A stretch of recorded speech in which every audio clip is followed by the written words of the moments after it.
She said at my promotion party, "Don't let this go to your head. You're still the same loser I met." Everyone went silent. I raised my glass and said, "You're right.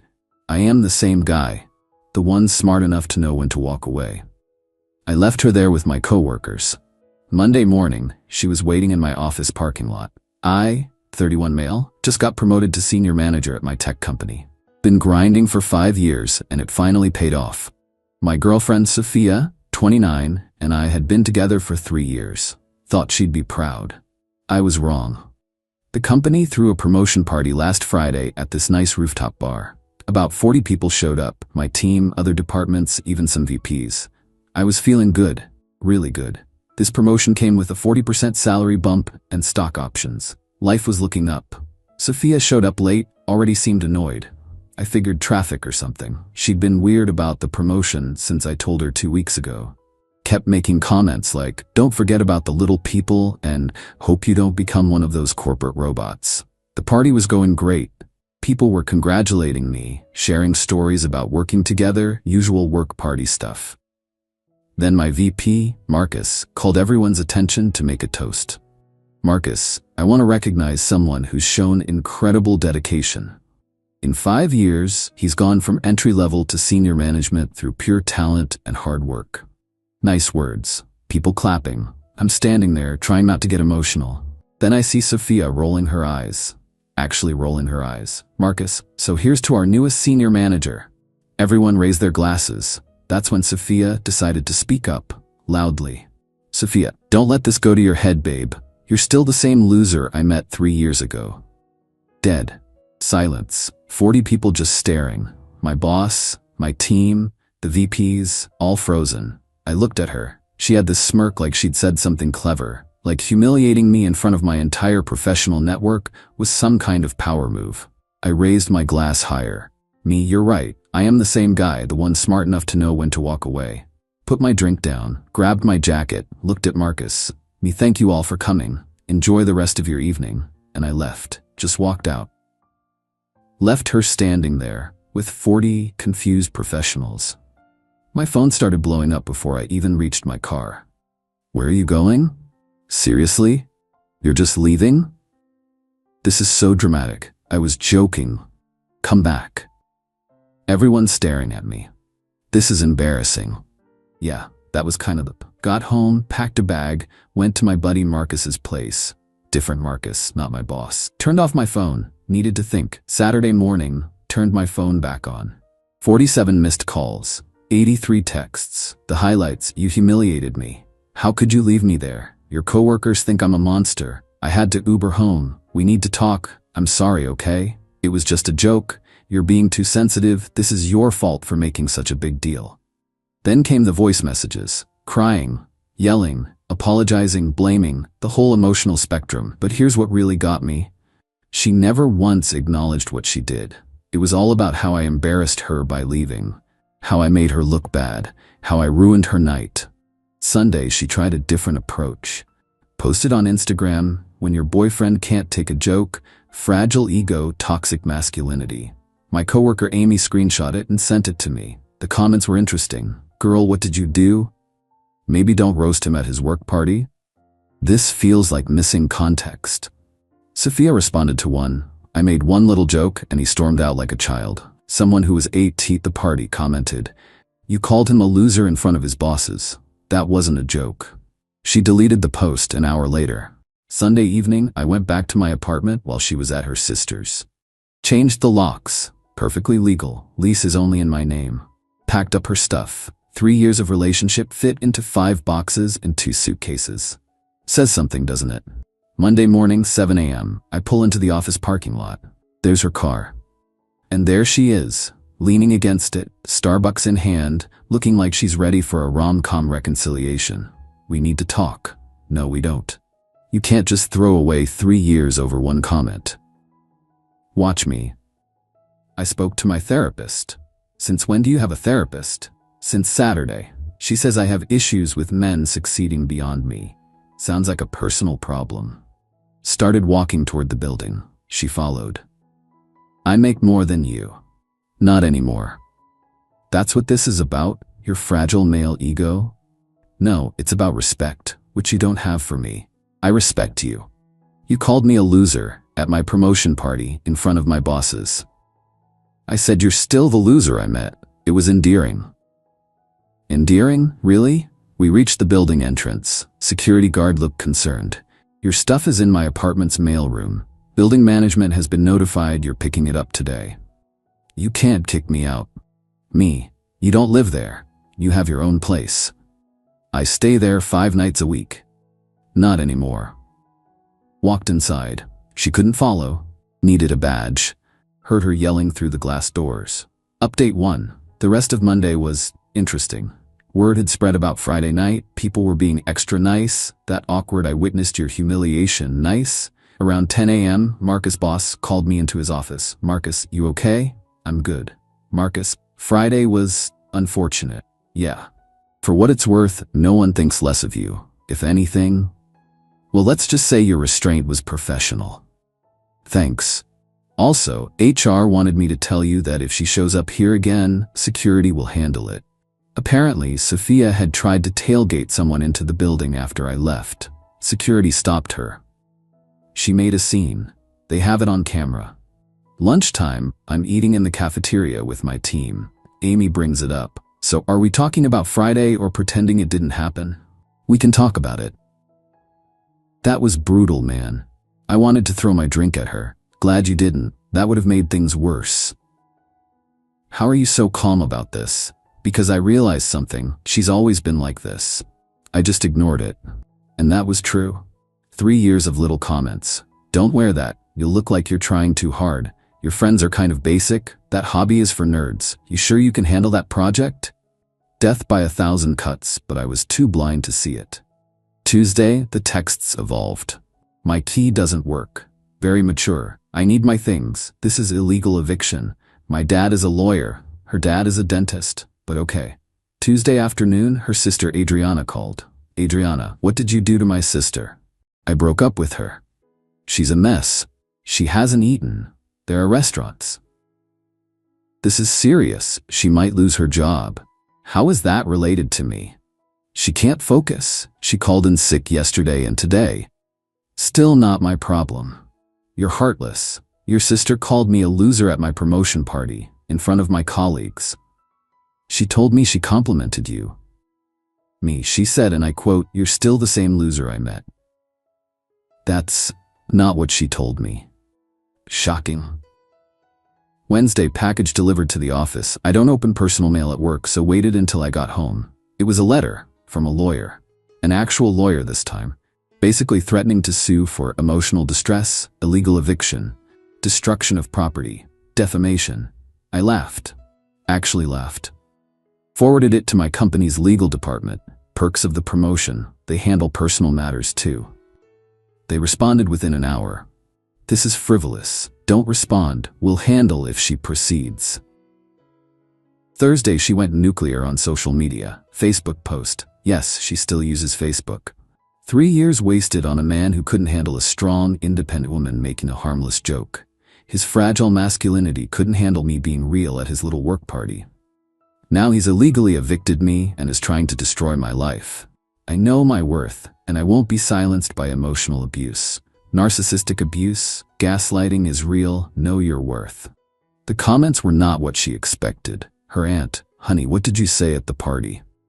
Mutual friend who was there, harmless joke, you called him a loser in front of his boss. Her coworker, girl, this ain't it. Random acquaintance, maybe don't insult people at their celebration? But her echo chamber friends supported her. Yes, queen, know your worth. Men can't handle powerful women. He sounds toxic, you're better off. Friday morning, a week after the party, she tried one more parking lot ambush. But this time, I was ready. Had parked in a different spot, came in the back entrance. She waited there for 2 hours. I know because security sent me the footage. Just standing by my usual spot, checking her phone, looking around. In heels. In 45-degree weather. Update 2, week 2 got weird. Monday morning, HR called me in. HR, we received a complaint. Me from Sophia? No, from someone named Adriana. Claims you're harassing her sister. I haven't contacted Sophia once since the breakup. We know. We checked your emails and phone records, but we need to document this. Of course. Turns out Sophia had her sister call my company trying to get me in trouble. Bold move. Stupid, but bold. Tuesday, noticed something odd on LinkedIn. Had like 50 new profile views, all from people I didn't know. Clicked on a few, they all worked at Sophia's company. Then I saw it. She'd posted on LinkedIn. LinkedIn. Learning to deal with workplace harassment and navigating the complexities of power dynamics when your partner's success threatens their masculinity. Workplace harassment, toxic work culture, speaking my truth. She tagged my company. My boss called within an hour. Marcus, did you see? Yeah. Legal is handling it. I'm so sorry about this. You're the victim here. We've documented everything. Don't worry about it. By end of day, the post was gone. Legal moves fast when you mess with corporate reputation. Wednesday, got a call from an unknown number. Usually don't answer, but something told me to pick up. Is this Marcus? Who's asking? This is Tom from Sophia's company. I'm her manager. Can we talk off the record? About? Your ex-girlfriend is creating some situations here. How so? She's been telling everyone you're stalking her, that you got her fired. She's fired? No, but she might be. She's missed 6 days, and when she is here, she's disruptive. Crying, making scenes, accusing male coworkers of reminding her of you. I haven't contacted her once. Tom, we know, we checked, but she's saying you're having other people do it. She accused the janitor of being hired by you to spy on her. The janitor? Yeah, because he has the same hair color as you apparently. I'm sorry you're dealing with this. Are you pursuing any legal action against her? We need to know for our own documentation, not currently. Understood. Thanks. Thursday, she found a new angle. Started contacting my relatives. My mom called. Who is Sophia and why is she Facebook messaging me about my abusive son? My sister, your ex just DM'd me an essay about toxic masculinity. My cousin, dude, some girl is commenting on all my Instagram posts calling you a narcissist. Had to send a family group text. Please block Sophia on all platforms. Do not engage. Sorry for the drama. Friday, rock bottom hit, or so I thought. 8 p.m., doorbell rings. I check the camera. It's Sophia. With 2 cops, I open the door. Officer 1, sir, we're here for a wellness check. Someone reported you might be in danger. Me, I'm fine. Who called? Officer 2, a woman named Sophia? Said you've been threatening self-harm. Laughing. That's my ex. She's upset about our breakup. She seemed very concerned. Said you have weapons? I have a kitchen knife? For cooking? Sir, is this some kind of domestic situation? Yes. She humiliated me at a work event. I broke up with her. Now she's harassing me. See, he admits to having weapons. The cops turned to look at her. Really looked at her. Officer 1, ma'am, did you file a false report? No, he's dangerous. He changed his locks illegally. It's my apartment. She doesn't live here. Ma'am, filing a false police report is a crime. It's not false. Look at him. He's lost weight. He's clearly depressed. I've been going to the gym more. Officer 1, to me, do you want to file a harassment complaint? Me, actually, yes. They took my statement, warned Sophia about false reports. She tried to argue. They shut her down. As they're leaving, she yells, "This isn't over. You can't just throw me away." Officer 2, ma'am, you need to leave, now.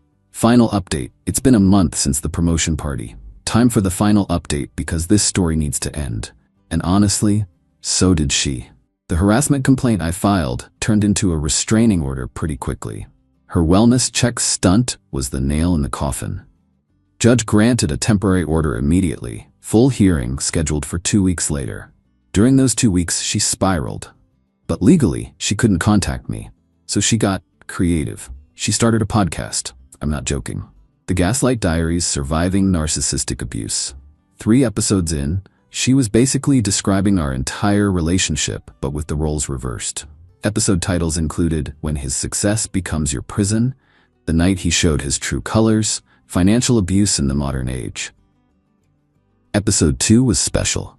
She described the promotion party, but in her version, I had publicly humiliated her by abandoning her at a corporate event full of strangers. She actually said, "He used his promotion as a weapon against me."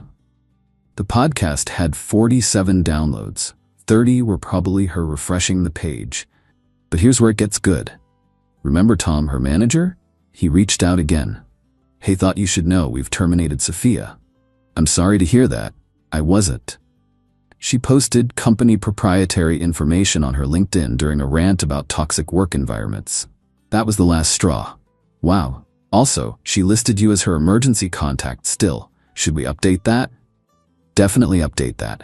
The restraining order hearing came. She showed up with her lawyer. Actually just a paralegal friend. I had my company's legal team. It was embarrassing. Her evidence of my abuse. Screenshots of me not responding to her texts. The threatening statement I made about walking away. A photo of her stuff boxed up, which she claimed was destruction of property. Her podcast transcript.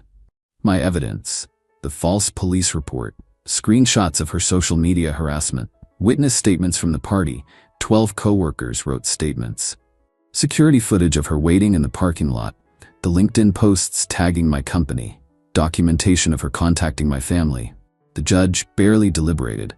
Restraining order granted. 2 years. No contact, direct or indirect. She tried to object. But what about my things? Judge, you can send a representative to collect them. Her. What about closure? That's what therapy is for. This is discrimination. This is consequences. After the hearing, I thought it was over. Wrong. She sent her mom. Her mom. This 65-year-old woman shows up at my door with a U-Haul. I'm here for Sophia's belongings.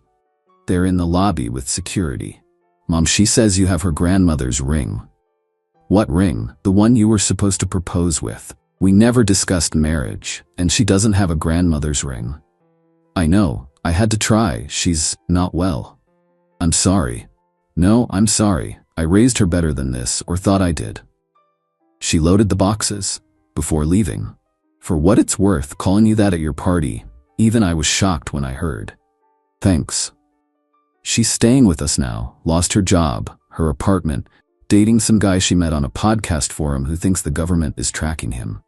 That's something. Take care of yourself. Last I heard through the grapevine, she's still living with her parents. The podcast died after 5 episodes. She's working part-time at a crystal shop, dating the conspiracy theorist who apparently believes 5G caused our breakup. Posted about becoming a life coach for survivors of narcissistic abuse. 0 clients. Me? Thriving. The promotion came with challenges, but I'm crushing it. Started dating someone from my gym. She actually celebrated when I got a raise last month. Like, genuinely happy for me. Wild concept. The whole experience taught me something valuable. When someone shows you who they are, believe them. But more importantly, when someone tells you who you are in front of everyone who matters to you, correct them. Once, then walk away. She was right about one thing. I am still the same guy, the guy who knows his worth. The guy who won't tolerate disrespect. The guy smart enough to walk away from someone who thought humiliation was humor. The restraining order has 20 months left. Not that I'm counting. I don't need a piece of paper to keep me away from that disaster. The memory of, "You're still the same loser I met," is protection enough. Funny thing is, she probably still thinks she was the victim. Still tells people about her abusive ex who couldn't handle a strong woman. Still believes that calling someone a loser at their professional celebration is just being real. Good luck to the conspiracy theorist. He's gonna need it. As for me, I'm good. Better than good. I'm promoted, respected, and free. Turns out walking away from toxicity is the best career move I ever made. Thanks for reading. Now if you'll excuse me, I have a team dinner to attend. One where I'm confident no one will call me a loser. Standards. We love to see it.